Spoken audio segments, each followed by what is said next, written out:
pare. Ang fake news na Jason sana to. May post. Sabi niya, ang galing ng gobyerno. Nahuli na raw yung pumaslang doon sa vlogger Mima Alicia ba yun? Pero, mamang alagad ng batas, hindi ko alam kung kami lang ang nakapansin. Pero tiningnan naming mabuti yung ginamit ninyong litrato. Bakit 2024 yung petsa ng pagkakahuli? Hindi ba 2026 na paslang yung vlogger? Oh, vlogger ha, hindi vlogger, bubukan Jason Saka. Oh, sabi pa niya dito, noong police beat reporter pa kami, ang tawag ng mga parak noon ay galing sa poultry, ang mga suspect. Hindi naman siguro. So, dito po, nagtatanong naman siya. Pero pinapalabas niya po dito na yung lumabas nga po na larawan na may, na, ito po, na lumabas, 2024 daw po yung nakalabas. Totoo po yun, 2024 yung nakasulat doon. Pero, AI po yun na pinapakalat ng mga DDS, na yung daw yung muka ng mga taong yun. Hindi po, hindi pa po, wala pa pong nakakaalam sa atin kung ano talaga yung itsura po, nung dalawang pumatay po kay Mima Alicia.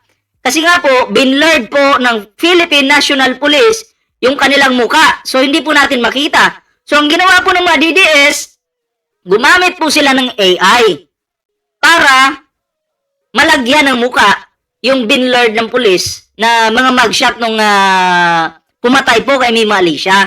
So, yun yung kinalat ng mga DDS na sinasabi na sila daw to. Tapos, may nakasulat na petsa na 2024. Alam nyo na yan. Nakita niya na yan sa Facebook. Kalat na yan sa Facebook eh. So, kapag nakakita kayo ng may muka, fake po yun. Ito po yung totoo. Pakita ko po sa inyo. Pakita ko po sa inyo yung totoo. Kasi sabi ni Jason sa 2024 daw po yung nakalagay. Bubo ka talaga, Jason sa? Nagbase ka doon sa mga AI kumpara dyan sa PNP, post ng PNP. Ito po. Kita nyo naman siguro yung pizza, oh. July 23, 2026. Ito pa yung isa. July 23, 2026. Shoutout to all Marge Marasigan, ha? Pare, shoutout sa'yo. Oh, di ba? Yan po yun. July 23, 2026. So, ano yung sinasabi nitong hinayupak na Jason sana to na 2024 daw? Diba? Alam nyo, rest in peace kay Jason sa no? Rest in peace sa'yo. Kasi, yung utak mo naunang pumanaw eh. Diba? Oh, buhay pa po yung katawan ni Jason sa. Buhay na buhay po si Jason sa. Pero yung katawan niya po, I mean, yung utak niya, na maalam na po sa mundong ibabaw. Diba? Oh, ewan ko kung saan napunta. Yeah. Tanga-tanga talaga itong Jason sa na to. Diba? Ikaw ba naman kasi? Fake news ka lang ng fake news. Paldong-paldo eh. Ikaw ba naman 1 million per month? Diba? Gaganahan ka talaga mag-fake news yan. Inang-ina mo ka, Jason sa ka.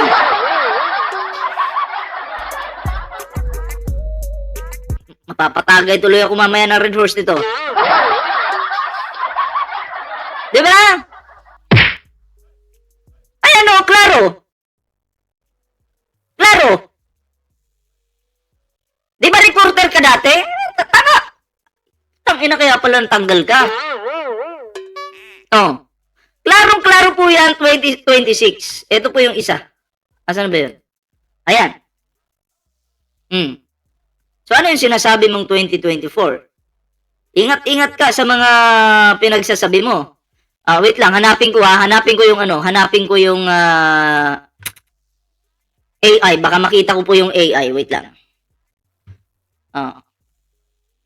Hindi ko na-prepare, pero hanapin ko po yung AI. Wait lang ha.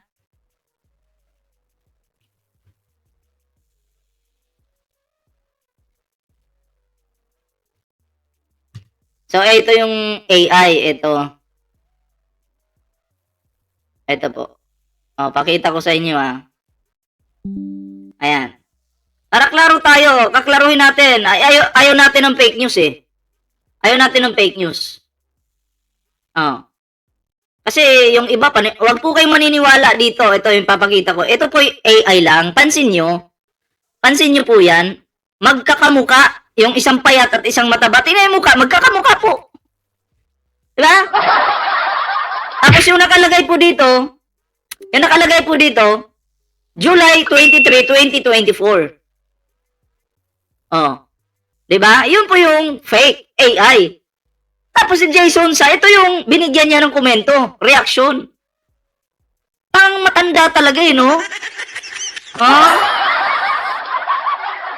At eto pa po, pakita ko lang sa inyo to. Kasi, chinat GPT ko po, gumamit din po ako ng AI para malaman po natin kung AI ba to.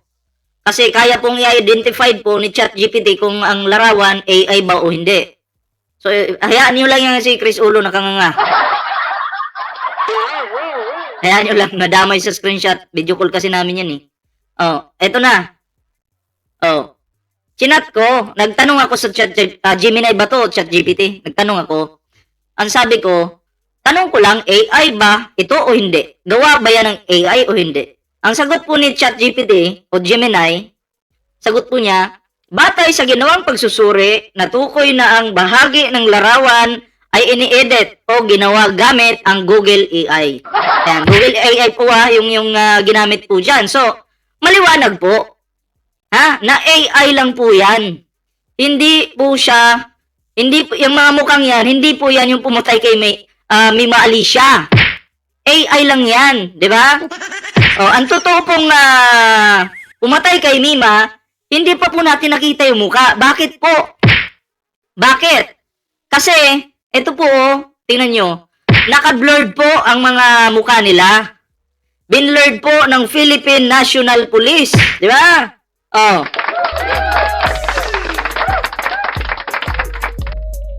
Klarong-klaro po yan. Kaya Jason sa, kumuha ka ng martilyo, pukpukin mo yung ulo mo. Di ba? Bobo ka kasi para ma-realize mo na tanga ka. Rest in peace po sa utak ni Jason sa. Pumanaw na. Pero buhay pa yung katawan. Akala ko ikaw ang namatay, ballpoint. Sumunod kay Mema kasi si Jason sa buhay na buhay. Ako, hindi kasi ako mamamatay kasi mamamatay ako sa pagkawasak pa ng mundo.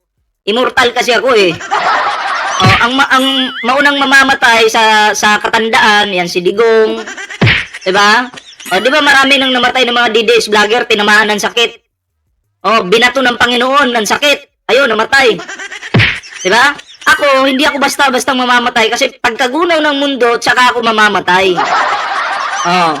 'Di ba?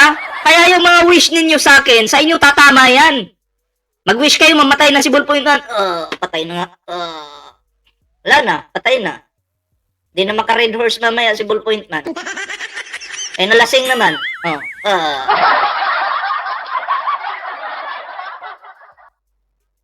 Happy.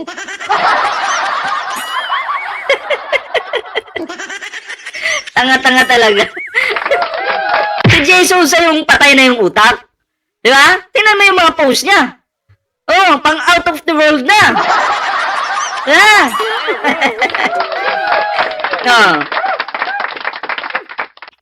Nabubuhay kayo sa kasinungalingan. Di ba? Sa bagay, diyan kayo masaya, diyan kayo kumikita. Kami po, sinasabi namin kung ano yung totoo dito. Di ba?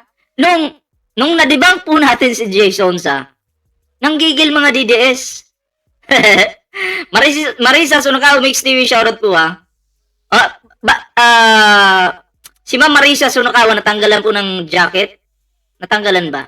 Basta lahat po, ito sa mga bagong pasok dito lahat po kayo dito, tatanggalan ko muna ng jacket. Iniisa-isa ko po kasi ang moderator ko 20,000. So wag kayo magtaka kung kayo natanggalan ng jacket. Pero pag na-clear ko na po lahat ang mga jacket dito, pipili po ako ng mga kilala ko dito, gagawin ko pong moderator po sa aking YouTube channel. Okay, so ganun po muna yung mangyayari. Kasi may mga nadyakitan pa kong DDS eh. So ganun po, no? So ayun mga pre, kayo po, ano yung opinion niyo dito? Ano po yun yung reaksyon? Ayan, paki-comment naman. Ba't dalawa po yung kay Ma'am Marisa dito? May naka-blue, may Dalawa eh. Baka naglibog si YouTube. Anyway, ano po yung inyong opinion, reaksyon tayo, comment naman para naman mabasa po natin yung inyong kanya-kanyang reaksyon at opinion. Like, share, subscribe po sa ating YouTube channel. At eto na, no? Gusto ko to. Ito yung gusto ko. Bigyan natin to ng reaksyon. Alam ko nakikita nyo to sa Facebook eh. Saan ba yun? Ito. Bigyan natin to ng reaksyon tong bobong ito. Pakinggan po natin. Kung ako maligo, dili manabod. Ano daw? May sipon ba to? Anyway, gawin ko na lang pala sigurong ano to. Wait lang. Next topic to, next topic.